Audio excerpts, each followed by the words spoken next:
I'm going to level with you. I solved this puzzle, and I wasn't recording when I did it because I spent nearly 2 hours on it. And basically what I figured out was I had to rope in the blue thing so that they would dissolve the yellow thing and have 1, 3 at the end, and it just took me a little while, but once I pieced it out, I hate to say it was nearly 2.5 hours. I did it. I finally unlocked this bastard right here. And I had to take screenshots of it because I was going to use it immediately in the theater. So I made a beeline for the theater right after this. And when I say a beeline, I mean I did not want any distractions at all along the way, even though I ended up finding some. As I was crossing this lake, I was like, where's the windmill again? Oh, wait. And then I started drawing on the path, and it lit up a little bit, and I was like, wait, what? These can be drawn on? And that really threw me for a loop.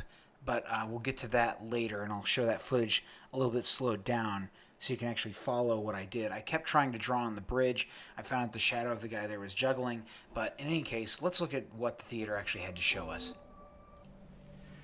And so, by a backhanded, upside-down argument, was predicted that there is in carbon a level at 7.82 million volts. And then experiments in the laboratory with carbon show indeed that there is. And therefore the existence in the world of all these other elements is very closely related to the fact that there is this particular level in carbon. But the position of this particular level in carbon seems to us, after knowing the physical laws, to be a very complicated accident of 12 complicated particles interacting. So I wish to illustrate by this example that an understanding of the physical laws doesn't give you an understanding in a sense of understanding significance of the world in any way. The details of real experience are very far often from the fundamental laws. There are, in a way of speaking in the world, we have a way of discussing the world which you could call, we discuss it at various hierarchies or levels. Now, I don't mean to be very precise, there's a level, there's another level, and another level, but I will indicate by describing a set of ideas to you, just one after the other, what I mean by hierarchies of ideas. For example, at one end, we have the fundamental laws of physics. Then we invent other terms for concepts which are approximate, who have, we believe, the ultimate explanation in terms of the fundamental laws. For instance, heat. Heat is supposed to be the jiggling, and it's just a word for a hot thing is just a word for a mass of atoms which are jiggling. For that, fundamentally, we should think of the atoms jiggling. But for a while, if we're talking about heat, we sometimes forget about the atoms jiggling. Just like when we talk about the glacier, we don't always think of the hexagonal ice snowflakes which originally fell. Another example of the same thing is a salt crystal. Looked at fundamentally, it's a lot of protons, neutrons, and electrons. But we have this concept, salt crystal, which carries a whole pattern already of fundamental interactions, or idea like pressure. Now, if we go higher up from this, in another level, we have properties of substances like refractive index, how light is bent when it goes through something, or surface tension, the fact that the water tends to pull itself together, is described by a number. I remind you that we have to go through several laws down to find out that it's the pull of the atoms and so on. But we still say surface tension, and don't worry when we're discussing surface tension of the inner workings, always. Sometimes we do, sometimes we don't. Go on, up in the hierarchy. With the water, we have the waves, and we have a thing like a storm. We have a word for storm, which represents an enormous mass of phenomena. Or sunspot, or star, which is an accumulation of things. And it's not worthwhile always to think of it way back. In fact, we can't, because the higher up we go, we have too many steps in between, each one of which is a little weak, and we haven't thought them all through yet. If we go up in this hierarchy of complexity, we get to things like frog, or nerve impulse, which you see is an enormously complicated thing in the physical world, involving an organization of matter in a very elaborate complexity. And then we go on, we come to things, words, and concepts like man and history or political expediency and so forth, which is a series of concepts that we use to understand things at an ever higher level. And going on, we come to things like evil and beauty and hope Now, which end is nearer to the ultimate creator or the ultimate? So if I make a religious metaphor, which end is nearer to God? Beauty and hope or the fundamental laws? I think that the right way, of course, is to say that the whole structural interconnections of the thing is the thing that we have to look at, and that the sequence of hierarchy, that all the sciences and all the efforts, not just the sciences, but all the efforts of intellectual kind, are to see the connections of the hierarchies is to connect beauty to history, is to connect history to man's psychology, the man's psychology to the working of the brain to the neural impulse to the chemistry, and so forth, up and down, both ways. And today we cannot, and there's no use making believe we can, draw carefully a line all the way from one end of this thing to the other. In fact, we've just begun to see that there is this relative hierarchy. And so I don't think either end is nearer to God's. And it's to stand at either end and to walk out off the end of the pier only, hoping out in that direction is the complete understanding, is a mistake. And to stand with evil and beauty and hope, or to stand with the fundamental laws, hoping that way to get a deep understanding of the whole world with that aspect alone, is a mistake. And it is not sensible either for the ones who specialize at one end and the ones who specialize at the other end to have such disregard for each other. They don't actually, but the people say they do. So. But that actually the great mass of workers in between, connecting one step to another, are improving all the time our understanding of the world, both from working at the ends and working in the middle. And in that way, we are gradually understanding this connection, this tremendous world of interconnecting hierarchies. If you expected science to give all the answers to the wonderful questions about what we are, where we're going, what the meaning of the universe is, and so on, then I think you could easily become disillusioned and then look for some mystic answer to these problems. How a scientist can take a mystic answer, I don't know, because the whole spirit is to understand. Well, never mind that. I don't understand that. But anyhow,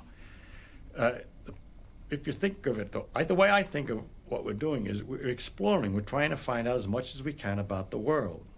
People say to me, are you looking for the ultimate laws of physics? No, I'm not. I'm just looking to find out more about the world. And if it turns out there is a simple ultimate law that explains everything, so be it. That would be very nice to discover. If it turns out it's like an onion with millions of layers and we're just sick and tired of looking at the layers, then that's the way it is. But whatever way it comes out, its nature is there, and she's going to come out the way she is. And therefore, when we go to investigate it, we shouldn't pre-decide what it is we're trying to do, except to find out more about it. If you say, but your problem is, why do you find out more about it? If you thought that you were trying to find out more about it because you're going to get an answer to some deep philosophical question, you may be wrong. It may be that you can't get an answer to that particular question by finding out more about the character of nature. But I don't look at it. My interest in science is to simply find out about the world. And the more I find out, the better it is. I like to find out. There are very remarkable mysteries about the fact that we're able to do so many more things than apparently animals can do, and other questions like that. But those are mysteries I want to investigate without knowing the answer to them. And so altogether, I can't believe the special stories that have been made up about our relationship to the universe at large, because they seem to be too simple, too connected, too local, too provincial. The earth, he came to the earth. One of the aspects of God came to the earth, mind you. And look at what's out there. How can it isn't in proportion. Anyway, it's no use arguing. I can't argue it. I'm just trying to tell you why the scientific views that I have do have some effect on my beliefs. And also another thing has to do with the question of how do you find out if something's true? And if you have all these theories of the different religions, have all different theories about the thing, then you begin to wonder. Once you start doubting, just like you're supposed to doubt, you ask me, is the science true? We say, no, we don't know what's true. We're trying to find out. Everything is possibly wrong. Start out understanding religion by saying everything is possibly wrong. Let us see. As soon as you do that, you start sliding down an edge. which is hard to recover from. And so with the scientific view, or my father's view, that we should look to see what's true and what may not be true, once you start doubting, which I think to me is a very fundamental part of my soul, is to doubt and to ask. And when you doubt and ask, it gets a little harder to believe. You see, one thing is I can live with doubt and uncertainty and not knowing. I think it's much more interesting to live not knowing than to have answers which might be wrong. I have approximate answers and possible beliefs and different degrees of certainty about different things, but I'm not absolutely sure of anything. And there are many things I don't know anything about, such as whether it means anything to ask, why we're here, and what the question might mean. I might think about it a little bit. If I can't figure it out, then I go to something else. But I don't have to know an answer. I don't feel frightened by not knowing things, by being lost in the mysterious universe without having any purpose, which is the way it really is, as far as I can tell, possibly. It doesn't frighten me.